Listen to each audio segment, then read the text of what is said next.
Un saludo a todos los que nos están viendo. Gracias por acompañarnos en este estudio de la serie titulada Haz de mí un discípulo. Ahora nuestro tema se titula Beneficios de hacer discípulos. Gracias por acompañarme. Haz de mí un discípulo, quiero hacer tu voluntad, mi Jesús.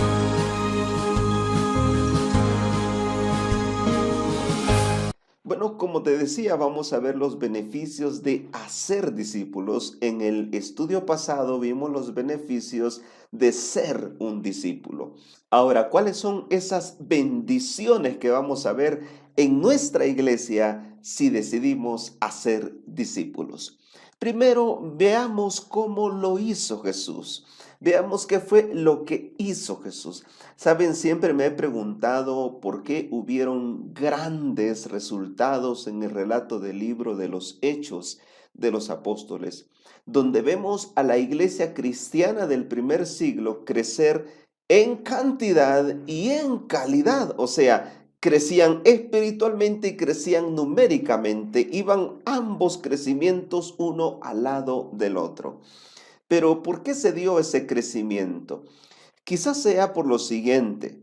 Resulta ser que Jesús dedicó 3 años y medio a la siembra. 3 años y medio estuvo sembrando la palabra. Luego vino la lluvia temprana y hubo una grande cosecha maravillosa. Entonces nosotros tendríamos que hacer de la misma manera. Tenemos que, después de 1844, porque 1844 marca el final de las 2300 tardes y mañanas y el inicio del tiempo del fin. O sea, en este tiempo final que estamos viviendo, debemos dedicarnos a sembrar la palabra en los corazones, en las poblaciones, repartir literatura, predicar la palabra, sembrar la semilla, porque viene la lluvia tardía que traerá una grande y maravillosa cosecha final. Pero noten esto, durante 3 años y medio Jesús reclutó y organizó a sus discípulos. Sí bautizaban, pero no era la grande cosecha. La grande cosecha vino después de la lluvia temprana. Luego esos discípulos reclutados y organizados fueron llenos del Espíritu Santo. Resultado, se produjo esa grande cosecha que sacudió al mismo imperio romano, al igual que a la nación judía. Entonces nuestras iglesias tienen que estar haciendo eso, reclutando y organizando a los discípulos. Sí vamos a bautizar, pero esto no es la grande cosecha que Cristo espera de la iglesia. Esta grande cosecha se va a dar después que los discípulos reclutados y organizados sean nuevamente llenos del Espíritu Santo en la lluvia tardía, y ahí se producirá el fuerte clamor y la grande cosecha final. Ahora, ¿cómo vamos a hacer entonces para reclutar y organizar a nuestra iglesia para prepararla para la lluvia tardía?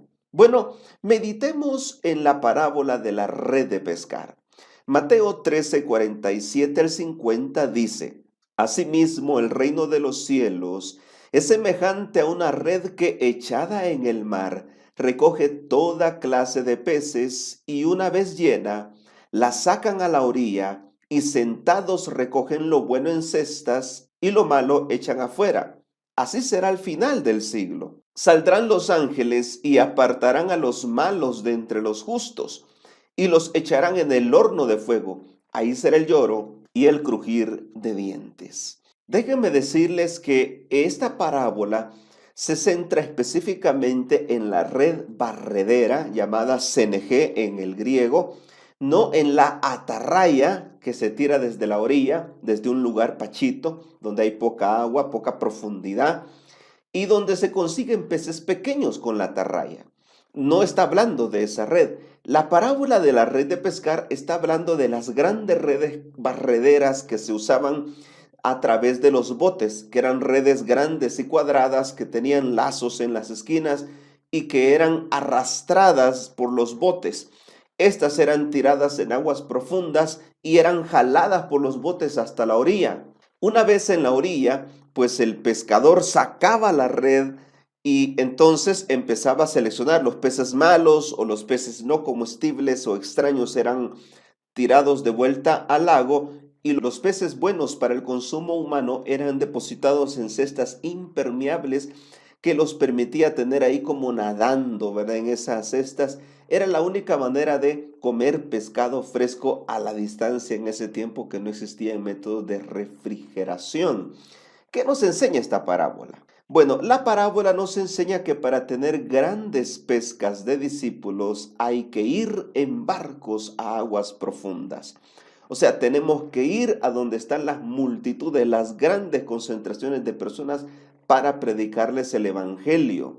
Para poder ir hay que ir en red, o sea, esto significa que debemos ir unidos. Ustedes ven que la red está unida a través de sus hilos.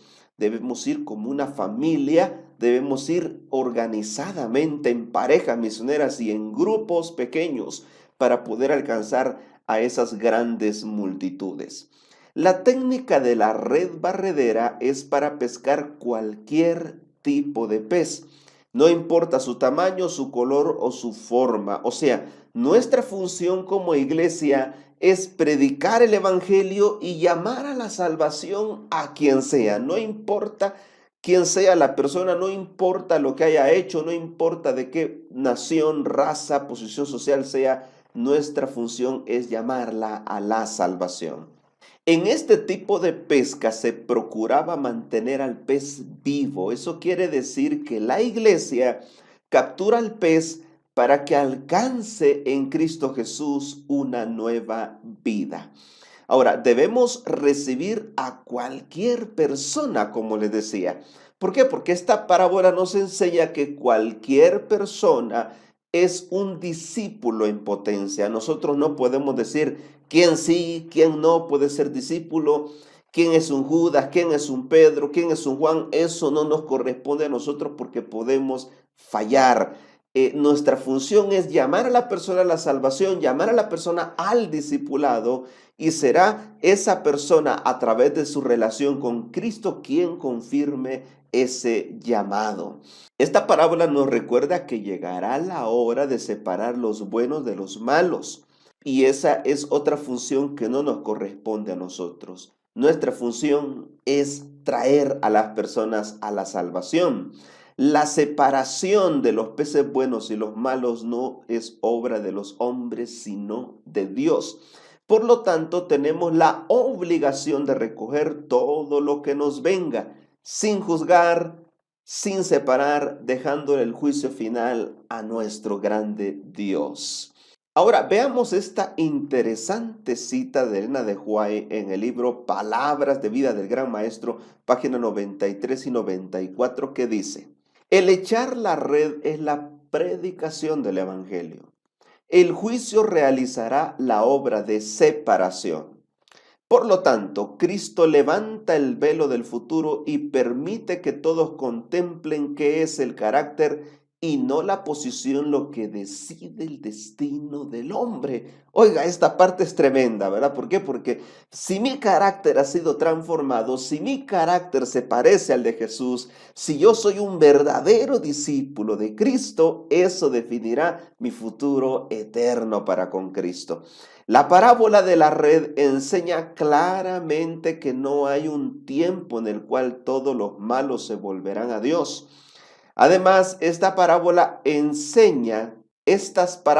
enseñan que no habrá más tiempo de gracia después del juicio.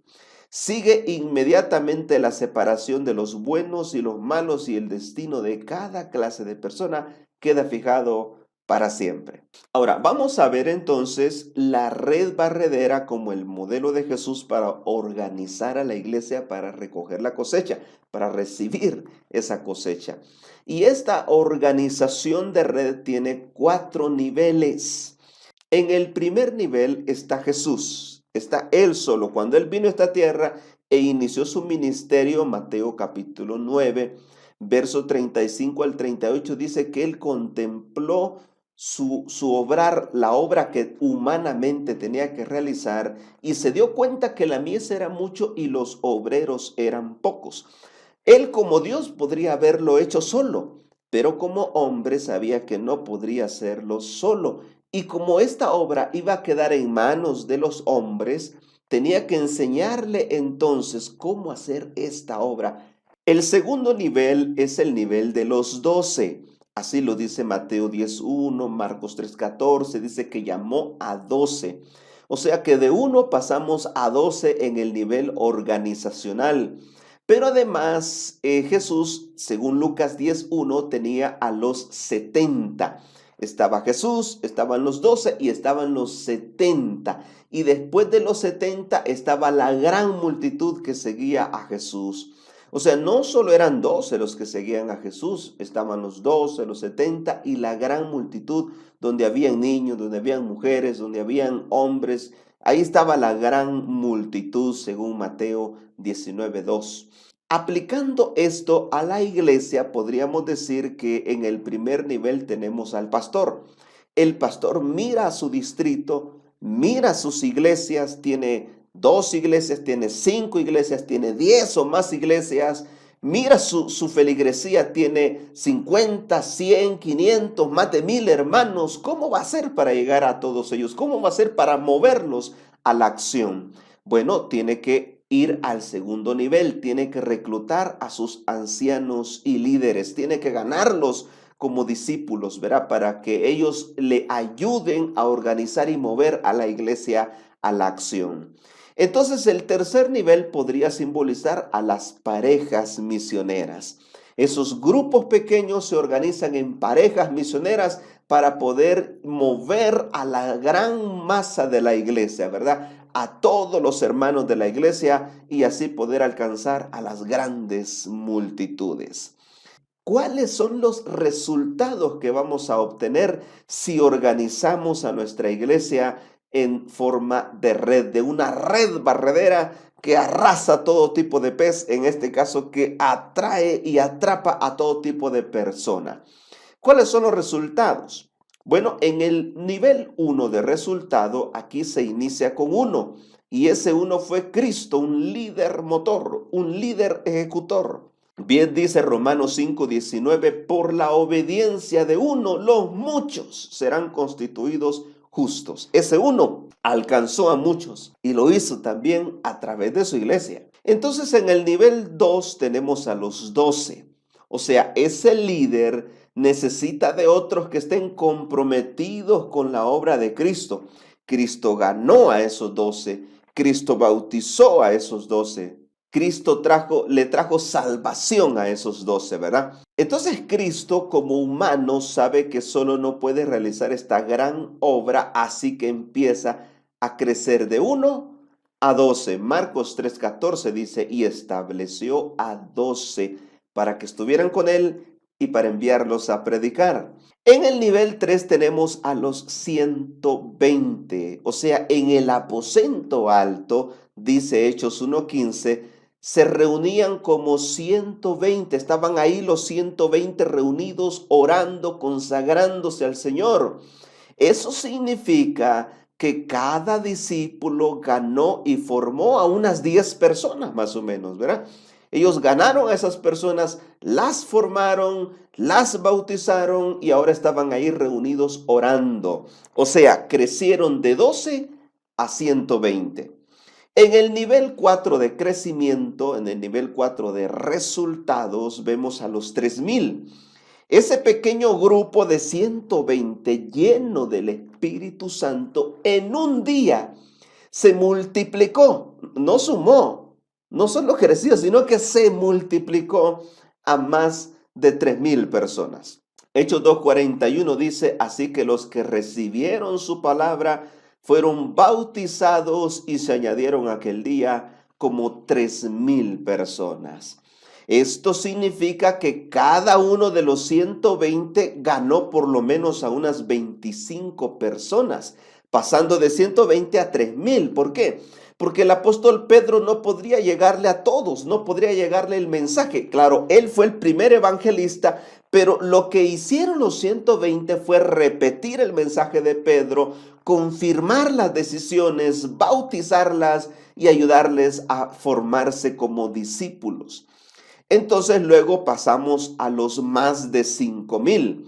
Pedro siembra nuevamente la semilla, pues destaca como evangelista, y la red de discípulos le ayudó a confirmar a más de 5,000 personas. Bastaba que cada uno de los 3,000 ganara a 2 personas más, ¿verdad? A uno o dos más, y entonces llegábamos a más de 5,000 personas. ¿Por qué decimos más de 5,000? Hechos 4:4 dice, pero muchos de los que habían oído la palabra creyeron, y el número de los varones era como de 5,000. O sea, no se tomó en cuenta a las mujeres ni a los niños porque era la costumbre, tanto judía como romana y también griega, de no tomar en cuenta en cuanto a censos a mujeres y niños. Así que es posible que haya habido un número casi igual quizás de mujeres y de niños. O sea, imagínense qué gran crecimiento tuvo ahí. Por eso decimos que cada uno de los 3,000 ganó a 2 o 3 personas, y esto se fue en un crecimiento extraordinario. Entonces en el nivel 1 está Jesús, seguidamente están los 12, Jesús ganó a 12, esos 12 ganaron por lo menos unos 10, y tenemos a los 120 que ganaron a unos 25 cada uno, y entonces después tenemos de los 3,000, cada uno ganando a 2 o 3, a más de 5,000, y luego en el último nivel de crecimiento de resultados tenemos a las grandes multitudes. A este nivel tenemos que apuntarle, a llegar a las grandes multitudes. Dice Hechos 5:14, y los que crecían en el Señor aumentaban más, gran número así de hombres como de mujeres. En otros textos de Hechos dice que la palabra de Dios crecía y se multiplicaba. O sea, ya no se registran las cantidades. Eso sí que es una red barredera que barrió con el Imperio Romano para traer a grandes multitudes al conocimiento de Cristo Jesús. En conclusión, querido hermano y amigo, si nosotros queremos llegar a las grandes multitudes que están cerca de nosotros, organicemos a nuestra iglesia en una forma de la red barredera, ¿verdad? Aquí están los niveles de esa organización de red: el pastor, los ancianos y líderes, las parejas misioneras, para mover y llegar a las grandes multitudes. Si nos organizamos en este trabajo, podremos entonces recibir esa bendición de Dios, podremos recibir esa grande cosecha que nos espera, ¿verdad? Y podríamos ir creciendo de nivel, del nivel 1 hasta el 2, donde están los apóstoles, cada uno ganando uno a los 120, el nivel 3, y de ahí pues llegar al nivel 4. Quizás nosotros estamos como en el nivel 4, no hemos llegado al nivel 5 y al 6, nos falta llegar a esos niveles. Pero si perseveramos y recibimos la unción del Espíritu Santo, la lluvia tardía, no hay duda que llegaremos a las grandes multitudes. Así lo dice esta cita. En Evento de los Últimos Días, páginas 190 y la 209, dice de esta manera: el derramamiento del Espíritu Santo en los días de los apóstoles fue la lluvia temprana, y glorioso fue el resultado. Pero la lluvia tardía será más abundante, gloria a Dios. El Señor Jesús dará a los discípulos una lengua y una sabiduría que sus adversarios no podrán contradecir ni resistir. De los labios de los iletrados saldrán palabras con tal poder convincente y sabiduría que se producirán conversiones a la verdad. Miles se convertirán bajo su testimonio. Miles, dice esta cita. Posiblemente hasta sean millones de conversiones, porque cada grupito ganando miles, así llegamos a millones. Con esto en mente quiero hacerte este llamado, esta invitación, y es a dejarte usar por Cristo como un discipulador, que tú puedas discipular a otros. El llamado es a dejarte usar por Cristo para ganar a otras personas. El llamado, si eres anciano y líder, es a organizar a la iglesia en grupos pequeños y esos grupos pequeños a organizarlos en parejas misioneras. El llamado es a que todos nos involucremos en el cumplimiento de la misión para alcanzar a las grandes multitudes. Vamos a orar. Querido Jesús, suplicamos tu bendición. Dirígenos, Padre amado. Lo que nos apasiona, lo que nos mueve, es cumplir la grande comisión que nos has dejado. Y queremos hacerla agradándote a ti. Por eso pedimos esa bendición en el nombre de Jesús. Amén. Nos vemos en el siguiente estudio y que Dios te bendiga.